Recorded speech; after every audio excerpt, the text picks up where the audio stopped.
Hello and welcome everybody to the Week 5 NFL Weekend Review. We will recap every NFL game from the weekend in a rapid-fire manner. Hope you enjoy. For our first game, we have the Los Angeles Rams at the Washington football team. So for the Rams, it was a big win. They slaughtered the football team. Jared Goff looked good. He had one ugly interception, but besides that, he had a pretty flawless game. The running game was good.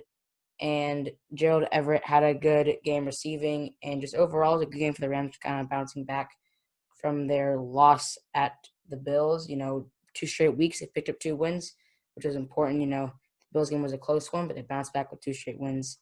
And like we said last week for the Giants, definitely a game they wanted to blow out the Giants, and they came out and they blew out the football team. Excuse me. So, yeah, good game for the Rams. Pretty bad game for the Washington football team. We didn't really expect much out of them. But the storyline this week, Alex Smith making his debut after having that brutal leg injury a few years ago. He did have some scary moments, scary sacks especially. Aaron Donald was out there pressuring him. Alex Smith only had 37 yards. Kyle Allen had 74 yards, but went out after a big hit by Jalen Ramsey. Gibson had 27 yards on the ground. So just pretty much a terrible game overall for the Washington football team, only 10 points total, which was a lot more than they probably should have scored, especially with such little offense. For our next game, we have the Carolina Panthers at the Atlanta Falcons. So for the Panthers, a win's a win. It's a good win. For the Panthers, this is a team I think after an impressive start to the season might be sniffing the playoffs a little bit. Coming into the season, I don't think anyone expected that, but they've been playing well over the last couple of games. They have 3 straight wins, and they're off to a great start. Teddy Bridgewater has been playing well the last couple of games. So just overall, I think Panthers fans have to be happy that their team is performing really well against some decent teams too. And the Cardinals are a good team, and the Falcons are a high-powered offense that were only able to put up 16 against them. The Chargers, they've got a pretty good offense. With the young rookie Herbert who's been flashy, and also the receiving core and running game. And they held them to 16 points. The defense is also looking pretty good. So overall, the Panthers definitely have to be happy with how they're playing right now. Yeah, and another disappointing game for the Atlanta Falcons. 0-5 so far, looking like that number 1 pick. But Matt Ryan, 226 yards and an interception, no touchdowns.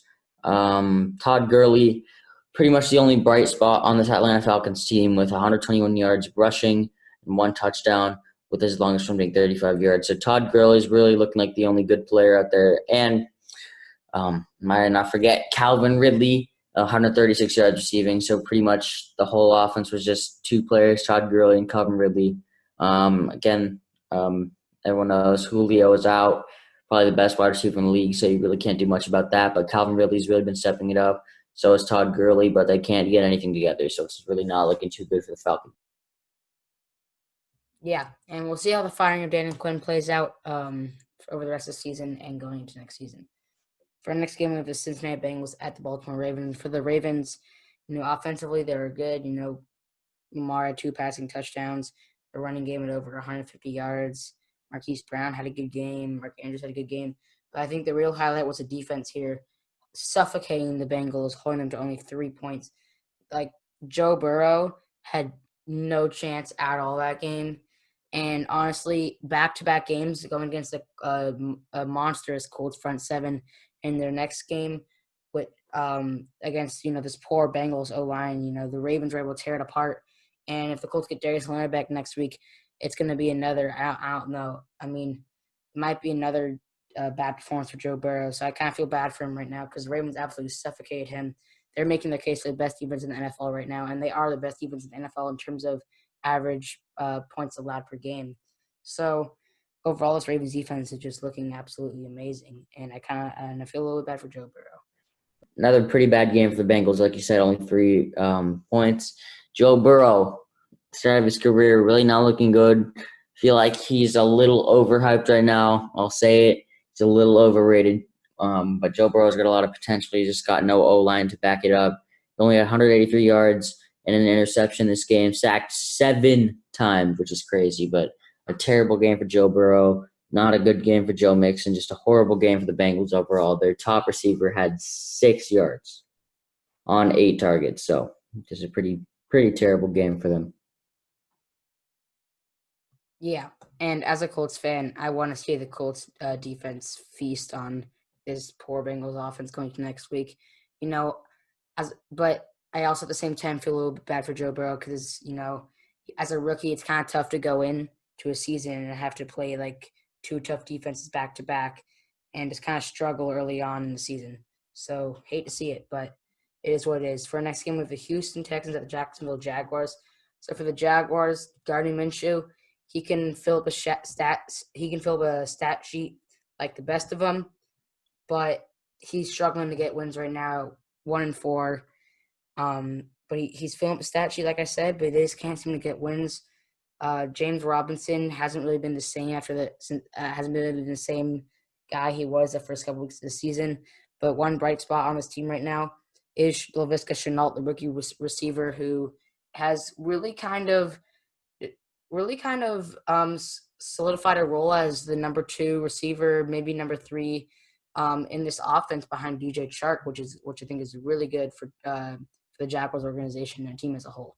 All right, and a good game for the Texans, their first one of the season. Deshaun Watson, 359 yards, 3 touchdowns. He did have 2 interceptions, but a win is a win. They won by a pretty big margin, so really looking good. David Johnson, 96 yards. Just pretty decent game overall. Brandon Cooks had 161 yards, so an absolute crazy game. 1 touchdown. Will Fuller, 1 touchdown. So Deshaun Watson really looking like the bright spot on the Texans. Texans had so much potential. Bill O'Brien really just ruined that all, especially after getting rid of DeAndre Hopkins. So a good bounce back game for the Texans, but still not looking great. Yep. And for the next game, we have the Raiders at the Chiefs. So for the Raiders, a great win against the reigning Super Bowl champions and undefeated team going into this game. And for the Raiders, they've arguably had the hardest schedule in all the NFL so far. Every single team they've played is over 500 besides the Patriots, but we know the Patriots are a good team. They're still sitting at 2-2 though. They've had a crazy hard schedule the first 5 weeks of the season. They're going into a bye week this week, get some time to relax and go into a Sunday night game against the Buccaneers in week 7. And just overall, it was a good game for the Raiders. The only negative I would say is that Josh Jacobs couldn't really get it going. Only 3.3 yards per carry. They did have 2 touchdowns, and they picked up the win against a really, really good Chiefs team, which I think is really one of the only, which is in the win is the only thing that matters. And also Henry Ruggs had 118 yards and a touchdown, so he looked really good as well. Okay, and just a disappointing game for the Chiefs. I mean, you said pretty good game for the Raiders. I'd say a stellar game for the Raiders, shocking the world, just like Josh Jacobs said after the game or right before the game was about to end. He said, we're going to shock the world, and shock the world they did. They held Patrick Mahomes to 340 yards, which is not holding him by any means, but he did throw his first pick of the season to Heath, which pretty much iced the game. Edwards-Helaire only had 40 yards, so really not looking as good as we thought he was, but Mahomes another good game up until that interception. Travis Kelce 108 yards and a touchdown to the end of the game, or at the end of the game. But the Raiders were really able to close out the Chiefs in the first loss, but really not a bad loss for the Chiefs by any means. It was still a really close game and a really entertaining game overall. Yeah, it was an amazing game. I shouldn't have said pretty good. That just kind of slipped out of my mouth. I'm kind of used to saying that. It's kind of sound like I kind of expect him to win that, but no, it's definitely a stellar game, like you said. Great, just a great game. Okay, for our next game, we have the Arizona Cardinals at the New York Jets. So for the Jets, they're 0-5. This is not a great football team right now. We talked about it in our last full episode, which we didn't get to have a full episode this week just due to scheduling. But in the last episode, we talked about whether or not we think they can go 0-16, and honestly, they've got, I think, 2 chances to win a game against the Dolphins, which so I mean, it's just kind of a disappointment right now. I mean, Le'Veon Bell is back, and Joe Flacco came in and had a decent game, but it's just they just couldn't win. They got blown out. That's really the fact of the matter, is that this team is not good at all. Sorry, but that's just the truth. This was an easy win for the Cardinals. And the Jets, they're going into that one of those Miami games next week, so hopefully they can pick up a win there and maybe, just maybe, get a win on the season. Yeah, and with Gase, they're not winning any games. I'm gonna come out and say it. Definitely not winning against the Dolphins in my eyes. Uh, unless Fitzception, we get Fitzception. But moving on to the Cardinals, Kyler Murray, 380 yards, one touchdown and one interception. So really good game out of him, especially yard wise. Kenyon Drake, 60 yards rushing. DeAndre Hopkins, 131 yards in the air. So just a great game for the Cardinals overall. Good bounce back game. They're 3-2. They've still got playoff aspirations, but they got to win a few more games just to really prove to the world that they are a playoff team. Yep, I agree with that. So for our next game, we have the Philadelphia Eagles at the Pittsburgh Steelers. So for the Eagles, they lost to an undefeated team, the Steelers, but this is a Steelers team that also has lost. Their teams that they have beat have a combined amount of wins of 4. Of the 4 teams they've played, they all have 1 win exactly. I mean, Wentz came out and he looked good. I mean, he had 2 picks, but he was pretty efficient and he was able to put up a lot of points. The offense was able to kind of get it going a little bit. The running game was okay, not great. It was okay. Just overall, I think for this Eagles team, this is in the game. I don't think they expected to win. I think it's closer than I think a lot of people expected. But just overall, it was another close game. It was a 2-point game until there was about 3 minutes left in the fourth quarter. So just overall, I mean, good game for the Eagles, and they lost, but it was a good game in the terms that they made it close. And I don't expect them to win against the Raiders next week, but then they've got 2 teams from the NFC East, the Giants and the Cowboys, that they should win if they want to make a push in that division, and got a bye, and then another division game against the Giants after that. So they're probably going to lose to the Ravens, but after that, I think they're going to want to go for 3 straight wins. Yeah, and Steelers, I really think the standout player was Claypool. Chase Claypool, 4 touchdowns that game, 3 in the air and 1 rushing. Just an amazing game, 110 yards. Big Ben is looking like Big Ben, 239 yards, 3 touchdowns and 0 interceptions. Defense looked pretty good. I mean, they definitely want to win that game by a lot more, but really not a game that they should worry about. Nelson had 2 interceptions, so just a great game for the Steelers overall. Yep. And then for our next game, we have the Colts at the Browns. So I'm a Colts fan. I love the Colts. They're my team. And this is a game I came into thinking we should win this, but if we lose, I won't be too surprised. And we lost, and I wasn't too surprised. What I was surprised about is the manner in which we lost, in the terms of the fact that I thought if we were to lose, our defense would get smoked, and if we were going to win, we'd make it low scoring. We'd win that way. But what happened was it was relatively high scoring, but our defense only held the Browns to only 23 points. Philip Rivers gave them 9 points with a pick 6 and that intentional grounding safety in the end zone. So overall, I think this loss is partially on Philip Rivers for just not executing well enough. He had 2 costly interceptions, 2 bad throws, one of them being returned for 6 points, and then also that weird intentional grounding safety thing.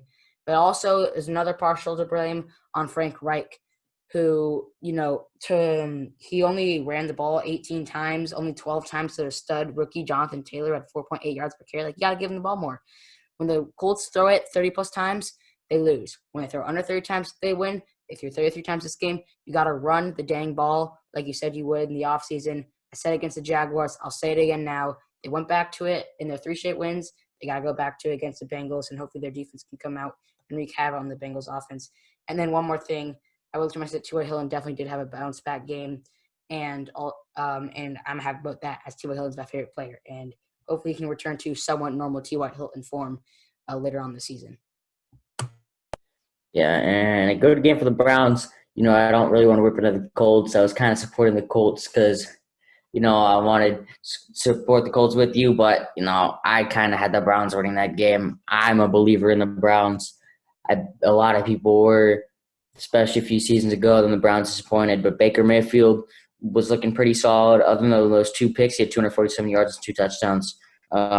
Just without Nick Chubb, they still were able to handle the Colts. The Colts obviously could have won the game if they ran the ball more, and some questionable decisions by Philip Rivers. But the Browns are looking really good right now, and they were able to kind of tear up that stellar I'd even say elite Colts defense. It's just a great game for the Browns, showing people that they can win games out there and that they really can be a contender in this league. But I wouldn't write the Colts off. I wouldn't exactly say the Browns are one of the best teams either. Yeah, it was a tale of two halves for both teams. First half, Baker Mayfield was able to do whatever he wanted. That secondary, second half, they tightened up and gave their offense a chance, but Philip Rivers could not execute, which is sad to see. But, I said partially blame on Rivers, partially blame on Reich, and then a little bit, just a tad bit on that secondary for giving up so many air yards in that first half. But they still played pretty well, getting their fourth straight game with two or more interceptions. So that secondary is still pretty good, at least in my opinion. And then for our next game, we have the Miami Dolphins at the San Francisco 49ers. So for the 49ers, this is a really disappointing loss. You got Jimmy G back. You got Mostert back. You don't have all your guys back that got injured early on in the season, but you got the most important position in Jimmy G back, and you got your star running back and Mostert back. And that you should have scored more than 17 points. I believe Mostert probably should have Jimmy G should have played a little bit better. He had 2 picks, he got sacked 3 times. I just don't know, man. CJ Beathard did have to come in. Excuse me if I didn't pronounce that correctly, but just it was a poor game. They got some guys back, but just overall, I feel like you got to be like I said at the beginning of the season after the loss to the Cardinals, I believe that Super Bowl hangover is a real thing, and this could be showing that instance of Super Bowl hangover in the 49ers potentially missing the playoffs this season. They're definitely hoping that doesn't happen, but they've got a tough divisional game against the Rams next week. They're definitely hoping they can win that, but I don't really know. So that's pretty tough for them. Tough loss. I personally have to disagree with you on the 49ers. I mean, obviously, I think Super Bowl hangover is a thing, but you did say they got a few players back, but they're still an injured team. So I still think they have a chance to bounce back, but I wouldn't be too worried about the 49ers. I don't know if they're going to be as good as they were last season. Definitely not. But I think a wild card team or a wild card spot could be there for them if they're able to get healthy. But it's my job to talk about the Dolphins, and I will talk about the Dolphins. Fitzpatrick, 350 yards and 3 touchdowns. We did not see Fitzception this week. We saw Fitz magic. Myles Gaskin, 57 yards rushing. Williams, 106 yards receiving. Mike Gesicki, 91 yards. Devontae Parker, 50 yards and a touchdown. Just a great game for the Dolphins. They absolutely torched the 49ers, especially with their super weak defense right now. They really got to hope they can get healthy. There's a lot of teams that I hope they can get healthy, but I think the 49ers are one of the better examples of that. But just a great game for the Dolphins overall, showing a lot of potential. I kind of wanted them to put Tua in because it was such a big blowout, but it seems like he isn't ready right now, and I hope he can get ready in the future. Yeah, I mean, for the 49ers in terms of wildcard spot, it's a crowd NFC right now because of a lot of breakout teams. The Rams are playing better than expected, and the Panthers and the Cardinals are breaking out a little bit. And then obviously we still have the Buccaneers and Saints, I'm assuming whoever doesn't win that division between the two of them. And, even the Panthers are tied for the lead in that division. I do think it'll come down to the Buccaneers and the Saints, though. Whoever doesn't win the division, I think, will end up being a wildcard team. So it's definitely a crowded NFC race for the wildcard. That goes the same for the AFC. So, I mean, we'll see where teams will separate. I think in the next, I'm going to give it 5 weeks. The next 5 weeks, I think we'll kind of know where teams are sitting. We're going to have our updated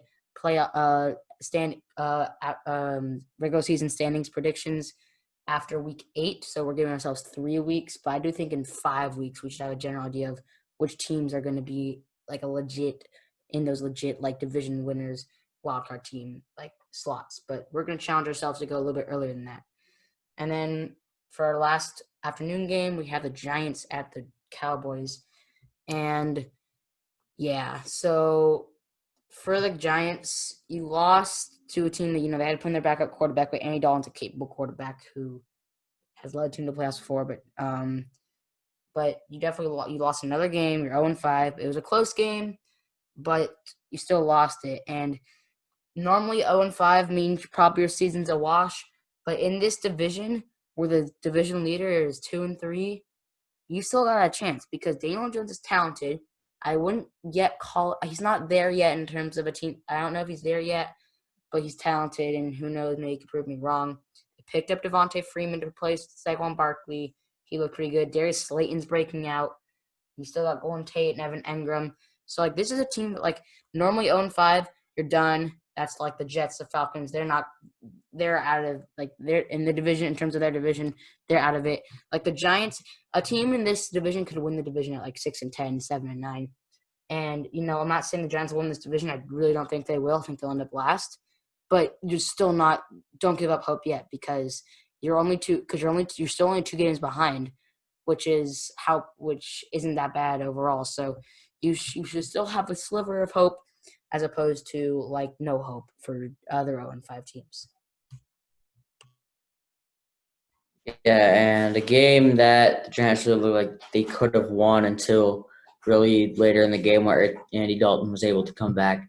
But really, the story of the game was Dak Prescott with an absolutely heartbreaking ankle injury, compound fracture. He had successful surgery, and it said that he's in good spirits, but it's really just a question mark up there. We don't know how he's going to recover. We don't know if he's going to be back this season. He's most likely not. We don't know if he's going to be back fully healthy for next season. We just don't know what's going to happen, especially when he wasn't signed with a long-term deal with the Cowboys. This was his franchise tag year, so we don't really know about his security on the team. But just a really disappointing game for the Giants. Pretty good.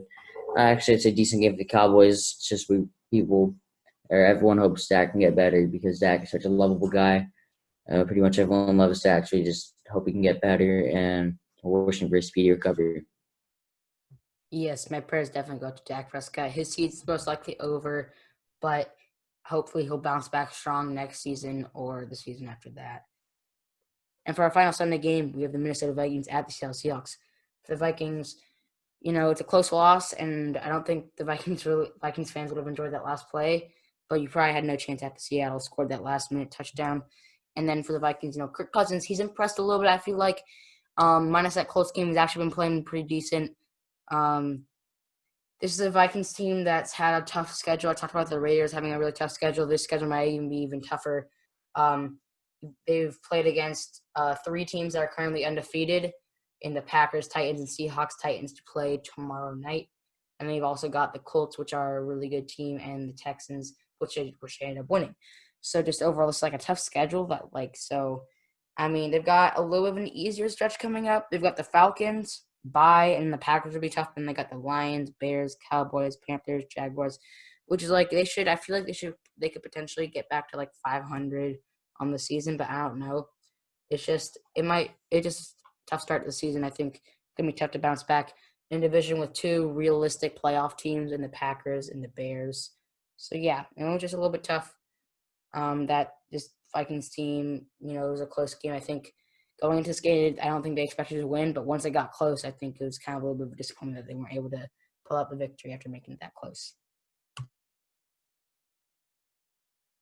Yeah, and I'd say this was a disappointing game for the Seahawks. It's not a disappointing game for any team. A win's a win, but the Seahawks were looking electric, and Russell Wilson was kind of held until later in the game. He had 217 yards, 3 touchdowns, and 1 interception, sacked 4 times. The running game really wasn't there. Only 52 yards from Carson, 58 yards from Russell Wilson.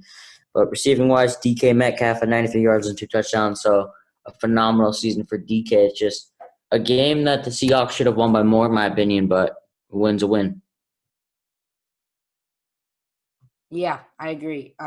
They've had a couple games where they should have won by more this season, which could be a little concerning. But they're still undefeated, and that's really all that matters. A win's a win, It doesn't matter if they play the worst team in all of history in the Super Bowl. If they win the Super Bowl, they've won the Super Bowl. Like, this team still is a realistic Super Bowl contender no matter who they've played and how much they've won by. I think this is a really good team with the MVP candidate running the offense. And then for our final game, we're not going to be doing the Bills-Titans since that has not played yet. We're not going to be doing any – if the games get postponed to Tuesday, Wednesday, whatever, we're not going to be talking about those. It's just not going to work out that way. But for the Chargers and the Saints game, Monday night, that just finished up. So lots of stuff to talk about in terms of Chargers, but you're the Chargers guy, so I'll leave that to you. For New Orleans, Drew Brees, he threw it a lot, and he was pretty efficient. He did have 1 pick, but besides that 1 pick, he was relatively efficient. He won the game, though, and that was good. Kamara was held in check by the Chargers defense. Only 45 rushing yards, 74 receiving yards. By anyone else's standards, over 100 scrimmage yards, which is good. But by Kamara's standards and what we've seen as far this season, so that's the best performance. That's a worst performance for Kamara so far this season. Emmanuel Sanders, they did a good job holding him in check a little bit until the end. He ended up with over 100 receiving yards, though. So I don't know. It's just a tough loss for the Chargers, but for the Saints, a thrilling win in overtime. And I think they're definitely happy to pick up this win after some tough losses, against the Raiders. I think they probably want to win that.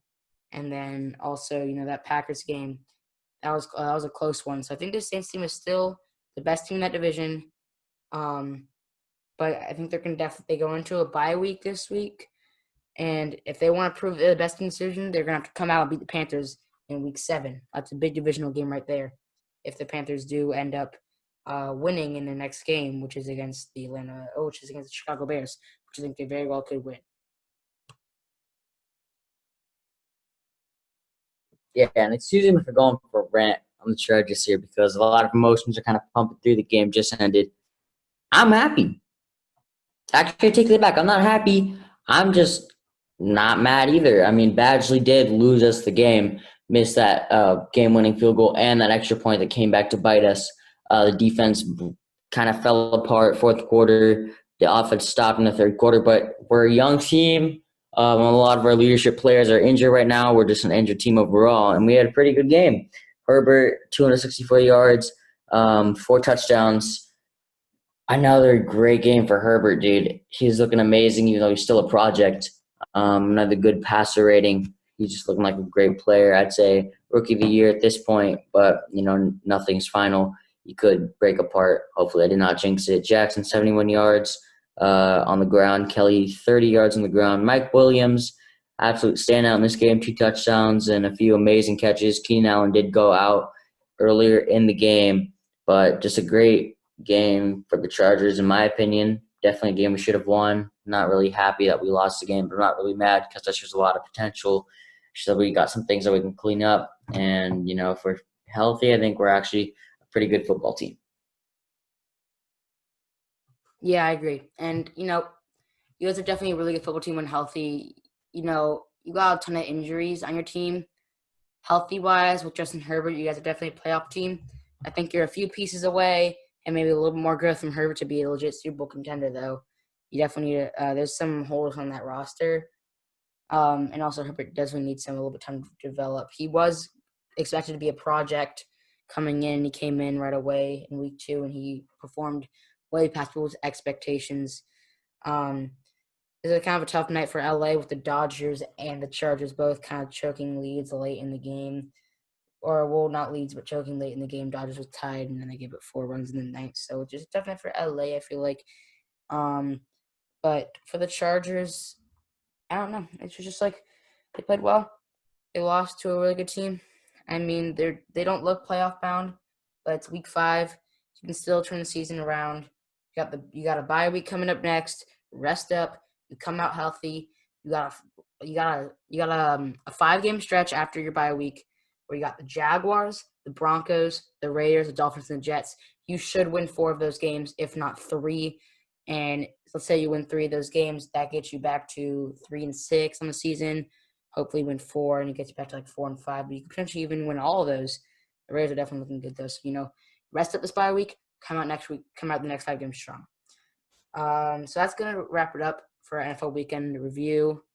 Good episode. Just overall, it was an entertaining weekend. I think this weekend definitely said a lot about some teams. Said a lot about the Browns, I think. Said a lot about the Panthers. I think it said a lot about the Jets. Said a lot about a lot of teams. Kind of showing a lot of teams showed the true colors. 49ers not looking good. Miami looking like a sneaky team, like I said. So, yeah, I think these next couple of weeks, I said it, I think in 5 weeks we'll know.